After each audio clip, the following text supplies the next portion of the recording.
Welcome to On the Road Peak Meditation Experiences. I'm your host, Frank Linesio, author, consciousness researcher, meditation coach, and entrepreneur.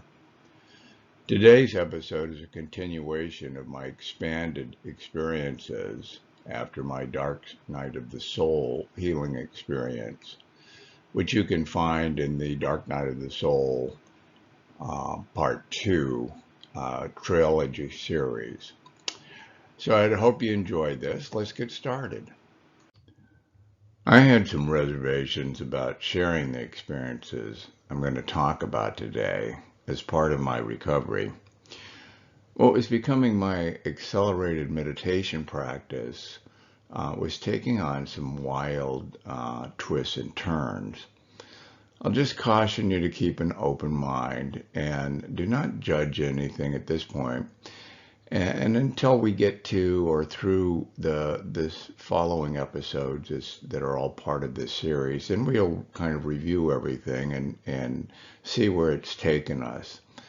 I will tell you that all of these form an arc to a story that leads to awakening, and I want you to see the pattern. It's probably unusual, and everybody has a different path to awakening, and so I want you to see this one and understand what it might be, and from my perspective.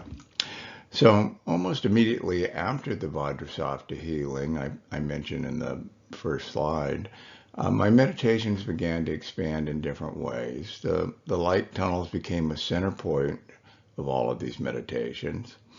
And while I had experience of traveling through light tunnels in years gone by, the intensity and frequency took on a complete new meaning and dominating role. And until I willingly stopped after about a year, and I'll give you those reasons a little later.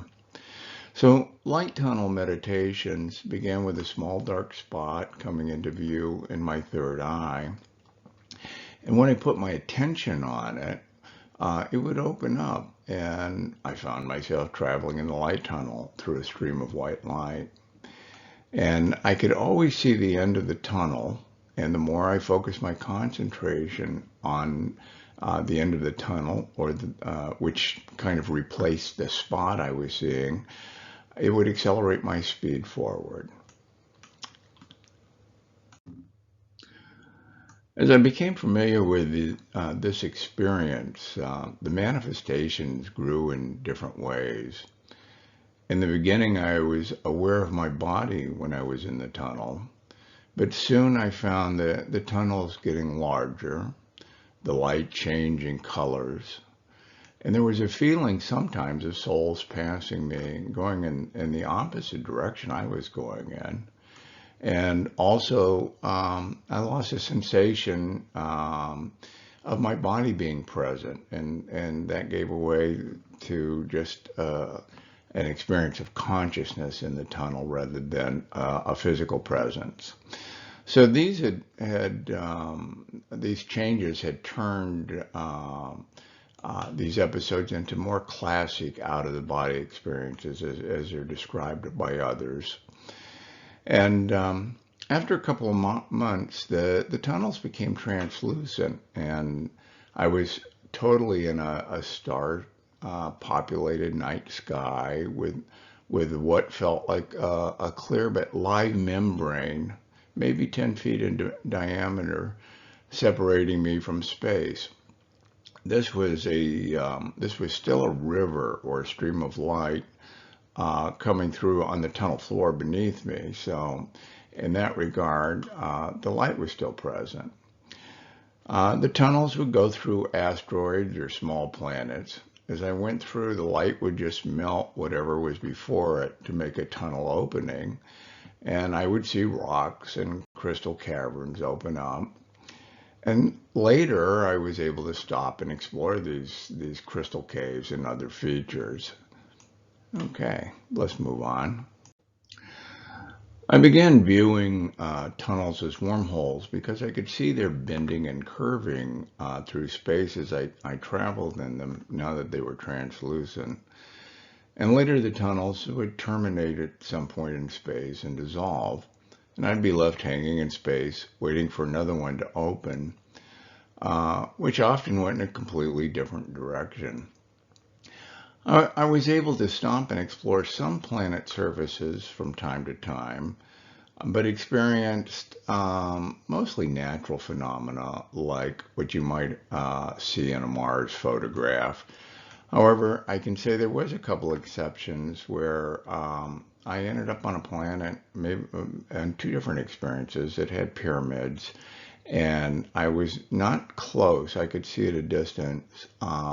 It looked like human beings or people working around these pyramids, or perhaps even working on them, but I was too far away to really understand what they were. So I want to remind you I had extraordinary PMAs for about 3 years, and I've grouped them into some general categories to give you a sense of the overarching teachings. However, they did not just come in one group and then followed by another. They were commingled. So I would sometimes have an astral travel adventure commingled with a meditation, or the next day commingled with a meditation that was an experience in consciousness that was completely different, that was teaching me something else. And but this period was primarily, this first year was primarily focused on my on these out-of-body experiences through astral travel. So now I want to relate to you two stories specific to the astral travel adventures and my awakening to these new experiences that happened. Um, the first one I had in my in the first year, the first story I'm going to tell you, and then the second one actually happened in a different episode about 3 years later, where I met up with a guru who we traveled together in consciousness, and I'll tell you that story. And that's the only reason I went back out into space. It was because of him. With this background, I want to tell you about this encounter I had during a long morning meditation. During one of these waiting periods when I got dropped off in space, I was out of a tunnel and I was just hanging out there. And I was comfortable with that. That happened quite frequently, and I would just wait for the next tunnel to open up. But I looked down and I saw a large spacecraft passing some distance below me. It was of intelligent design. It was not an asteroid or a natural object. And I viewed the ship until it passed out of sight, and then another appeared. So over the next several weeks, I kept getting dropped off at the same point, and I watched these space craft come and go in different directions. All appeared exceptionally large. Now, while I had nothing to compare them to at that point because I was at a distance, I would estimate them to be at least a mile in length and several stories in height. And I can tell you that because I did eventually get up close to them. I'll get into that in just a moment. So it was interesting to watch the variety of ships, the different shapes and the different looks to them that would pass through this area. They weren't all made by Boeing, I can assure you that. So a little humor here. Okay, let's move on to the next slide. On one outing, I was closer to the ships than I had previously been on any other occasion, and I heard a voice say, "We've seen you here in our shipping lanes multiple times. Would you like to come aboard?" And there was only one craft visible, so I knew where the voice had come from. and I accepted the invitation and was directed to a bulkhead door on the side of the ship, kind of in the center. And it was used as a service door for maintenance and had a small platform I could stand on. And as I arrived, the door opened, and I was greeted by about a 6 foot tall, greenish reptilian figure dressed in a uniform. The entity obviously was not human, but didn't appear threatening or scary to me. We were just two souls, if you will, kind of meeting in space and to have a conversation, it felt like. We entered into a small service area with a stairwell, and there was another door that was going somewhere, but it was closed, and what appeared to be storage lockers. So it was kind of a nondescript area. Now I'm going to refer to the entity or the reptilian creature as he, as neither one of us used our names or introduced ourselves. And he asked if I'd like to see the ship. But I declined in favor of getting to know my host. I wanted to see what was happening here and get some background and get comfortable with everything before I started traipsing all over what appeared to be a vast, really a vast ship compared to anything we know of that could be in space. And I wanted to do this again before taking the tour. So I felt that he was curious about me also and wanted to know what I was doing. And we were communicating non-verbally. And again, it felt quite natural and comfortable. I knew that I was there as a projection of my consciousness that he could see and communicate with. And I reasoned that if anything nefarious or there were any nefarious intentions, I could extricate myself from the situation. Nonetheless, I proceeded carefully, and I sensed the need for caution. I can't explain why. So let's move on. Well, we began to make small talk, and he told me that this area was a heavily trafficked galactic shipping lane between trading partners. And the next thing I remembered was I was being bid farewell with an invitation to return any time. All quite friendly and warm. And I did not think anything about it then, but when I reconstructed the event for the examination and a subsequent meditation so I could understand what it was and recall the details, I discovered that there was just a significant portion of this visit had been blacked out. I couldn't access it at all or recall any part of it. So our friendly chat was really hijacked by a conscious being that was much stronger than I. And what I may have told he, or what he might have, what might have happened during that encounter, I have no idea of up to this day. So as I discovered this, of course, I became pretty alarmed. Well, here's my interpretation. This PME confirmed my suspicion that other intelligent life exists in the universe. It also taught me to be cautious. There are many things I do not yet understand about the power of consciousness in other beings. Now, this was one limited experience, and I've come to understand there's probably a significant number of intelligent, more advanced conscious beings in the universe than just us. So they can clearly enter our reality with their consciousness, as I was able to enter theirs. But this guy seemed to have a greater ability to control events in both realities than I did. And I concluded that as friendly as he appeared, it was really a disingenuous exchange, and that I would stay clear of such entities.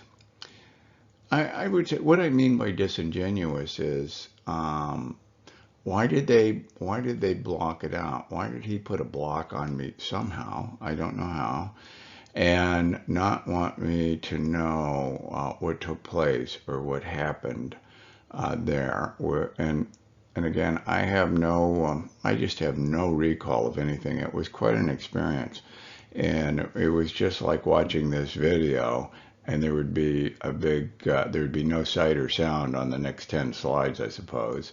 So I was spending a lot of time on scores of astral adventures, and I concluded at that point that I was coming to the place where I just wanted to explore my own inner space more deeply through self-inquiry. And frankly, this experience expedited that. The idea of beginning a more in-depth exploration of my subconscious, my soul, and my waking state personality through intense self-inquiry was just intuitive. I'd really now been cleared enough since the great downturn that my intuition was coming back, and I was sort of getting direction, at a deep level, of the things I should be doing. So the truth is that to know existence consciousness the way I wanted to know it, to have that spiritual connection, if you will, we must know who we really are first. And it was clear to me that after this encounter with he, that extraterrestrials are probably just like us. They are conscious beings. And he probably had the same work to do on himself that I had to do on myself. Now I'm making that as a general statement. I might be entirely wrong about that. I don't think it matters which reality you're in, that of being a human being or an extraterrestrial. We both have the same agenda, and that's to evolve our consciousness. Now, the fact that he hijacked our conversation and blocked everything out seemed, as I mentioned, disingenuous, and that's not an act of love. That's something that is, in my mind, is contra to a loving exchange and a helpful exchange. And that's what I found at a gut level to be a real negative for me. And I just felt something was wrong there. So if this particular reptilian consciousness is such that it's to evolve, it may not be to evolve with love as its target, as ours seem to be, or as our we are to evolve toward love and creativity, and again, I don't see what happened there as a gesture of love, or though I would expect. Okay, let's move on. All right. Well, this is a story about shapeshifters who want to help. And I had not had an astral travel event for over 2 years, and I think it was about 3, when I was having a meditative exchange with a guru in India I had come to know. We enjoyed several adventurous outings together, but had never met or corresponded, only through consciousness. And I had connected with him in seeking, in consciousness, spiritual help. I had found 2 other gurus in the past this way that I had worked with, but both seemed to have limitations. And I liked this new guy. He seemed to be more advanced, if you will, or could show me things that were helpful to me. So we traveled the astral planes on a couple of teachings he wanted to share with me, and he knew about my encounter um, that I'd had with the reptilian figure, and he knew I didn't want to travel, do any astral travel, but I agreed to do it with him because I was comfortable, and his consciousness was frankly much stronger than mine, and so I would go from time to time on an astral adventure with him. So he was interested in the idea of extraterrestrials and told me he would introduce me to a friendly group that he had met that had honest intentions, not like what I had encountered. And he told me they'd been monitoring Earth for centuries and wanted to establish a formal relationship with um, Earthlings or human beings, but hadn't found governments to be particularly receptive. So I trusted this guru as he was pretty well established and again, a much stronger conscious presence than I, more developed, and there's a long story behind him, and one day I'll perhaps share that with you. But we agreed to take a trip to meet these entities on a planet he'd previously visited. So we took the trip. It was uh, not very long, and in conscious time, and we arrived in a nighttime plaza. It was a garden setting at a gathering of about 15 people, all of whom were well dressed, and I would say they looked like a group of international diplomats.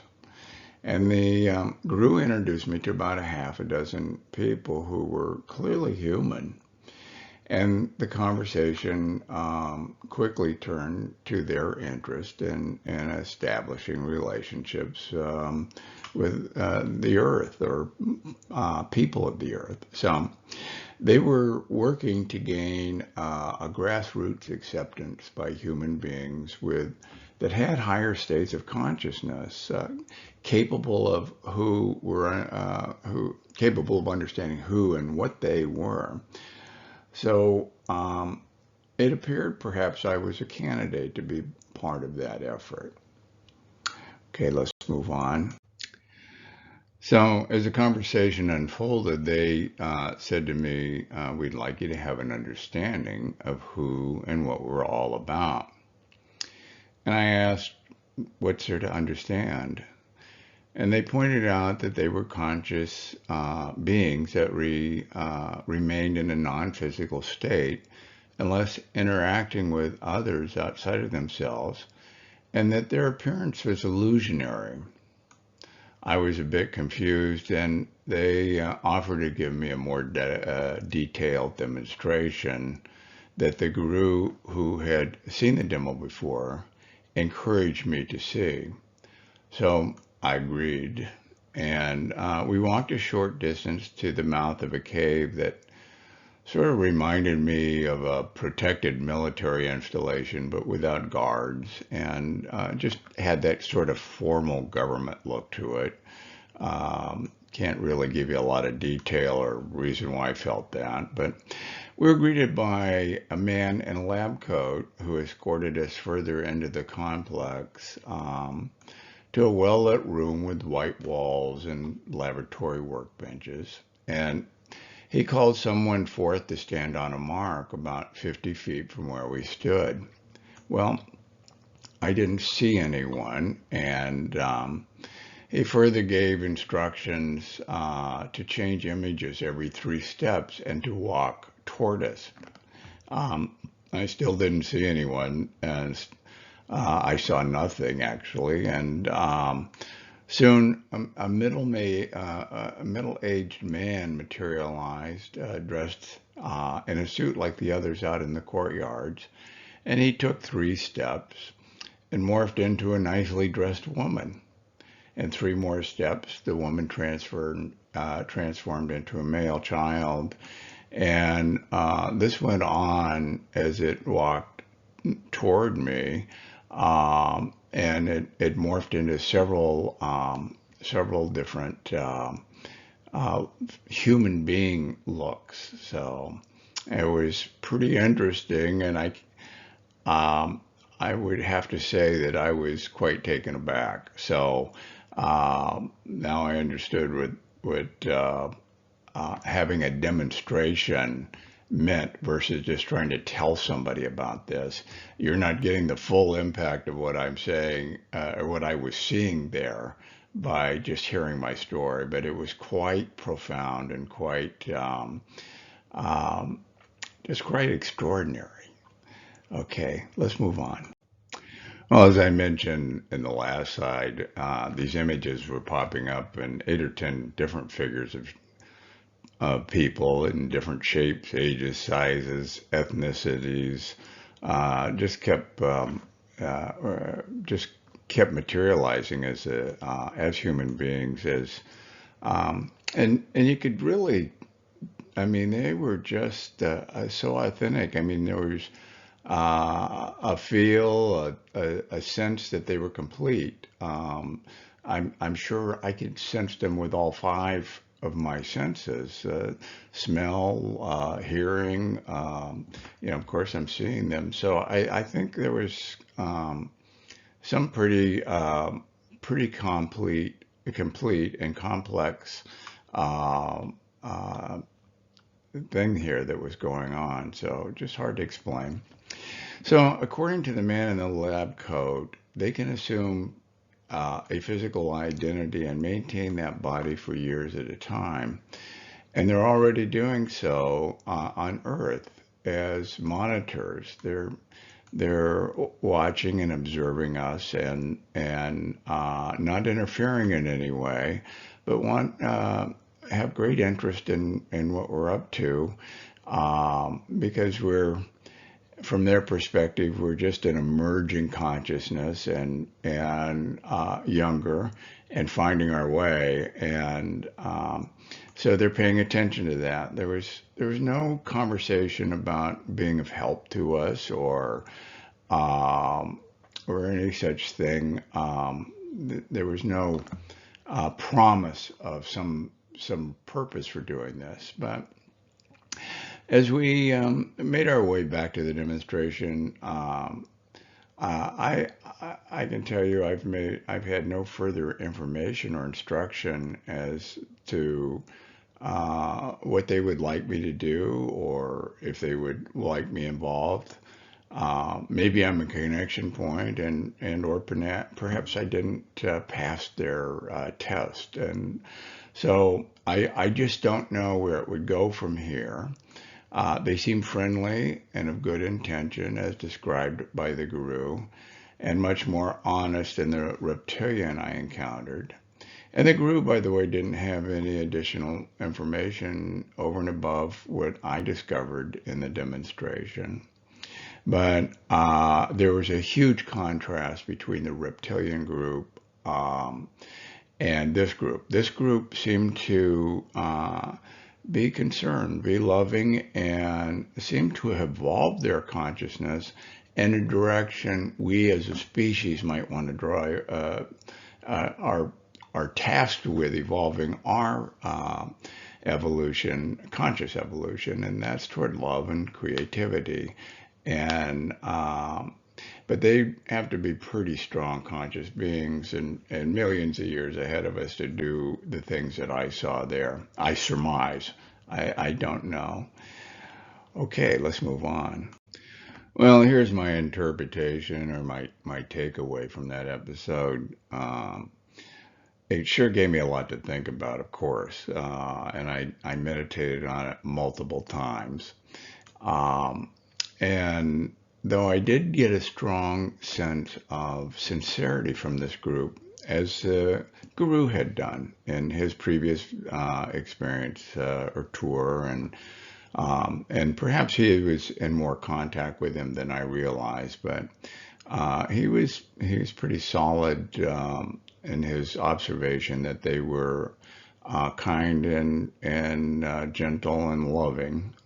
So I could not ascertain that, nor did it occur to me to inquire how we might work together on any specific agenda that would benefit us or the shapeshifters if the opportunity to arise. It was just I was just awestruck, and my my mind didn't go there. I was trying to digest the stuff that I saw. So, but in reflection, I don't think I'd be inclined to delve too deeply without a larger base of knowledge. And I don't know if the government or science or their scientific research or support out there in some way, maybe perhaps even working with them or others like them. And since we humans are certainly outmatched on the conscious level, it just, I think we need all the strength together in unity and oneness that we can to muster a relationship with different groups. So putting aside any political agenda the reptilians or the shapeshifters might have, and they're probably diametrically opposed. I would guess that the reptilians, because of their secretiveness, have something, some type of agenda they want to execute that they don't want us aware of.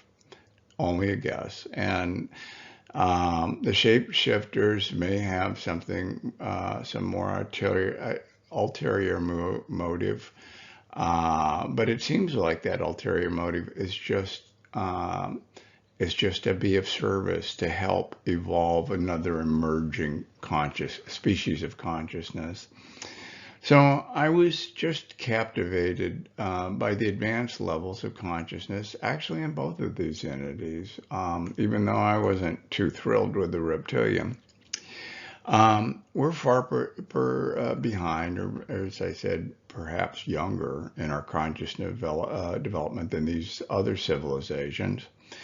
But that does not mean that they are more advanced spiritually, or that they have our best interest at heart or are superior to us, although that could be a factor in their desire to help, or observe, or control us. But I think we may have a lot going for us as well. So, in assessing the meaning of this peak meditation experience, it's impossible, or it's possible that existence consciousness wants us to grow by aligning ourselves with more advanced civilizations.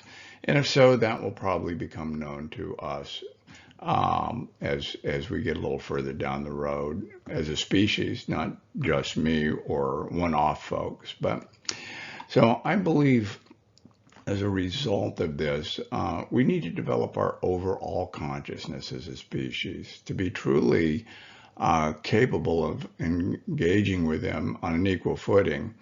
And when I say we need to evolve, if there's large groups of us that that in oneness can present a conscious front, we're much stronger than a one-off representation like me or the guru of who we are or what we are.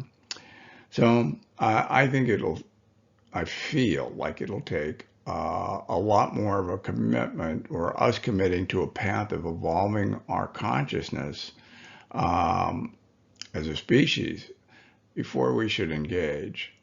We're simply not up to the task on a one-on-one basis from my perspective, but we could receive other information that would change this opinion. I mean, if we really knew that the shapeshifters were a benevolent group and we saw some demonstration of that, I'd probably have a different opinion. But I'm still hesitant to want to engage on that level within a group on a one-on-one basis for myself. Okay, let's move on. Okay, well, again, these are experiences that demonstrate the power of consciousness. The two stories that I've told you demonstrate the power of consciousness, out of body and astral travel, and the potential that we share the universe with others who are perhaps more evolved than we are. Well, curious, I'd like to see some kind of coordinated effort, as I mentioned, to work or to create contact and cooperation. I don't feel this is an undertaking, as I mentioned in the last slide, for one or two folks or even dozens around the world. But there could be great benefits in working with groups, but more importantly, we can achieve great things by evolving our own consciousness without relying on others directly. But perhaps when I say others, I'm talking about other entities, other species, other consciousness other conscious beings that are not human beings.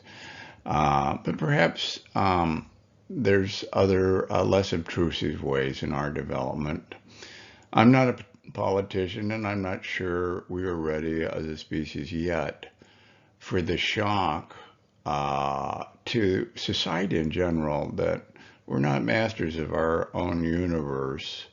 And in the terms of, we've always been told that, hey, human beings are the most intelligent entity on the planet. Our brains make us incredibly intelligent, and of course we do have a high intellect. But we're not in the brain world here. We're not in the intellect world. We're in the consciousness world. And that's a big point of differentiation. And the masses are going to have to assimilate that. It's a different consideration. So I feel at the intuitive level, my path is to evolve myself and encourage others to do the same for now. And we will come to this, we'll come to the understanding of what we're meant to do at the appropriate time. It will just evolve and be known to us. So I've not shared these stories to upset anyone or excite anyone, only to demonstrate the power of consciousness and the acceleration of my meditation practice after the Vajradosofta cleansing. So please keep an open mind to whatever works or does not work for you in these two stories. And for goodness sake, do not lose any sleep over what I have shared here. If the most likely we've been being monitored for thousands of years, and you know, if there is a nefarious actor out there who wants to do us harm, there could be you know, loving consciousness beings that are protecting us. So you can think about that as you will, but it's not, I see no threat to us or what we're doing. We just need to stay on track, evolving our consciousness and moving forward. So the upcoming episodes will concern themselves with other different types or different groupings of experiences I had that take a different form and expand what I've learned over those 3 or 4 years I was in that I was in retreat, if you will. Okay, let's move on. Okay, so as I mentioned in the last slide, the upcoming episodes really are dealing with foundational teachings, basically that form what a PME or a peak meditation is. The more the archetypical type. I would confess that today's was a little out of the mainstream, other than it focused on astral travel and out-of-body experiences, which are kind of thought of as a paranormal experience, I suppose, and are a little unique. But we'll get into other more foundational teachings and things, and so they're a little more grounding, I think, in the overall. Compared to what our overall take was today. So if you love this video, hit the subscribe button. We'd love to have you follow us. And don't forget to to like or share or comment on this video. All those things are helpful to our community. You can follow me on social media, and you can check out any videos I've recommended in this blog or on both YouTube and Podbean. So there's lots of others there. I do have content posted on my website, but and an extensive amount of content for that matter. So I post videos every Monday and sometimes more often, so stay tuned. Keep your eyes open for that. Our website is peakmeditationexperiences.com. peakmeditationexperiences.com. That's plural. If you have a question, you can actually go to my website and book a free 30-minute Zoom call, and I would love to hear from you. There's a scheduling calendar on there. Just open it up and put in the time that works for you, and I'll set that and confirm that call with you and then reach out to you. And if you have a question about meditation or anything else for that matter, you can just send me an email now at my address, frank@peakmeditationexperiences.com, and I'll respond to you typically within 24 to 48 hours. I really enjoy interaction with my community, whether it's a Zoom call or an email.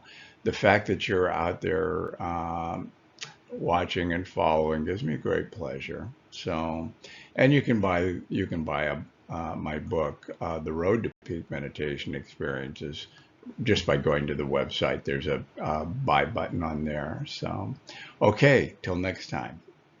Bye-bye.